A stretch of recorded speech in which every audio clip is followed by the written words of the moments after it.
finally getting this recording. Okie dokie. Welcome back to my channel. I'm EG. This is a Wednesday Reads book review. Yes, I am doing the right thing today. Yeah, okay. Great. It's been a day. So anyways, this is a Wednesday Reads book review. This week I read a book called The Silent Pantheon by Eric Nierstedt, and oh my, okay, it was really quite good. This book is sort of,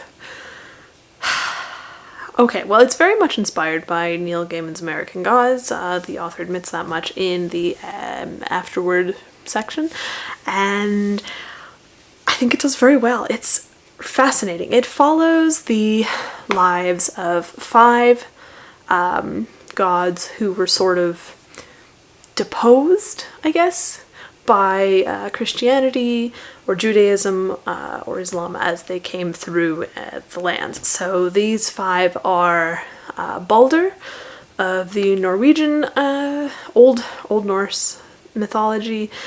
We've got let's see here, Anubis, god of embalming and the dead, ancient Egyptian mythology. We've got Athena, goddess of wisdom in the Greek pantheon, wisdom and war. Gotta remember the war part. Then we have Coyote, who is probably my favorite also. He is the Navajo trickster god of chaos, and he's also rain and storms and stuff. Is great. Oh yeah, and then there is Kali, or Kali Ma, who is the Hindu goddess of, I think she's meant to be like the destroying mother, but I really haven't done any research on Hindu mythology or Hindu religion, and I really perhaps should do, given that my family is sort of Indian. Anyways, so these 5 gods ended up in New York City in modern times, and they're having their monthly get-together to say, you know what, things were better when we were in charge and we didn't have to have our bargain with Yahweh, who was saying, yeah, you can continue doing your stuff, but quietly on the down low, no one knows your name, that sort of a thing. And so they then have to meet up with an angel, Joshua in this particular instance, who sort of keeps tabs on them. And in true Neil Gaiman / Terry Pratchett fashion, things go wrong. So it ends up that these 5 are sort of, they're facing down the end of the world, and it's highly entertaining. So I really like the fact that this delved into the mythology without actually sounding pedantic or going and saying, in ancient times, Balder was the Nordic god of beauty and resurrection and light, and he then was given the ability not to be hurt by certain objects, except mistletoe, because mistletoe is a thing.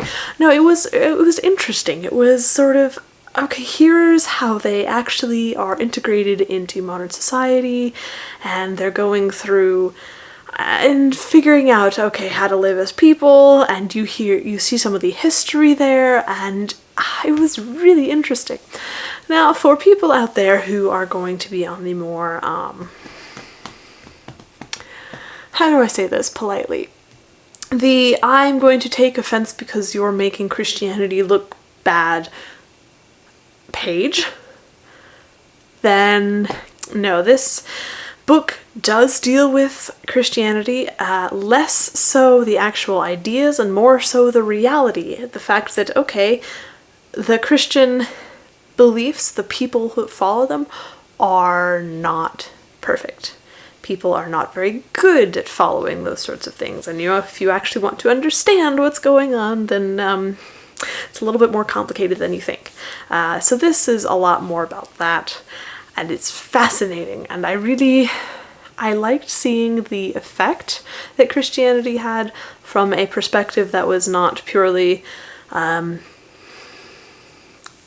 Christians are the best people in the world, and that was just how life is all the time in history to modern days, or B, they're the absolute worst people in the world, and that's just how life is from history to modern days. It was sort of, okay, let's look at reality, except it wasn't reality because it was looking at it from the perspective of these lost pantheons. It was great. I liked it.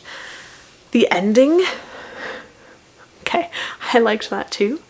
It was snarky, but it answered the questions, and I think it was a really interesting take, and I liked it a lot. If you are interested in the Terry Pratchett, Neil Gaiman worlds, this is sort of somewhere between American Gods and Good Omens. And yes, I realize, hello, this is a cat. Yes, oh, isn't she cute? Yes. I realized that Good Omens was actually co-written by the two, so this is somewhere between that. Anyways, this was a really good book. I highly recommend it. It definitely is well written. There were a couple of minor errors that probably could have been fixed with one last very close read through, but on the whole I'd say those are more or less irrelevant, and it was a very good book.